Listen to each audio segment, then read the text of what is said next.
Thank you, Mr. Chairman. Congresswoman Chavez-DeRemer, welcome. It's great to see you here. I enjoyed our conversation. It's been, gosh, now a month or more ago, but it's great to see you here.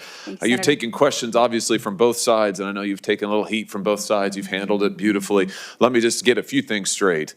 For my Republican colleagues, let me just clarify. You are President Trump's choice to lead the Department of Labor. Have I got that right? Yes, you have. And you support the president's policies and will implement his agenda. Have I got that right? Yes. And to my Democrat colleagues, you very proudly sponsored many pieces of pro-labor legislation in your time in the United States House of Representatives. You have a long record of working with labor, of working with business to try to advance a pro-worker agenda. Is that fair to say? Yes. Which is probably why the president chose you for this role, if I'm speculating. Is that fair?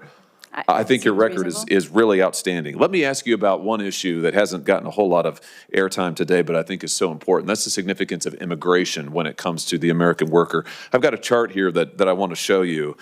This is the Department of Labor's own data on jobs following the pandemic and in the last administration, in the Biden administration. If you look here in the red, those are foreign-born workers. If you look at the blue, those are American-born workers. And as you can see, the data that you can see it, the graphic itself tells the story.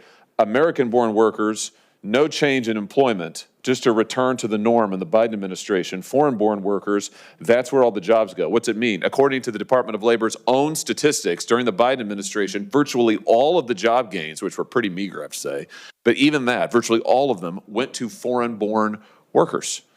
Now, we know, again, from the Biden administration's own statistics, that about 11 million encounters with illegal immigrants were recorded at the border.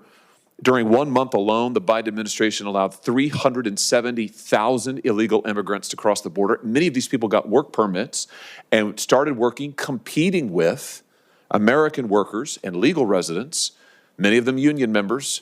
And of course, illegal immigrants, not union members, companies don't pay them the same wages. They don't offer them the same protections. Speak to the danger of out-of-control illegal immigration when it comes to wages and benefits for American workers. Thank you, Senator. Very important issue, and one that I know that the president has been very public about, protecting the American worker, and understand that we don't want to displace American workers. I understand some of the senators in the guest visa program on the immediacy of certain industries. But as a whole, we want to make sure that we're always investing in the American worker first, that we want to be one of the strongest economies in the union and in the world.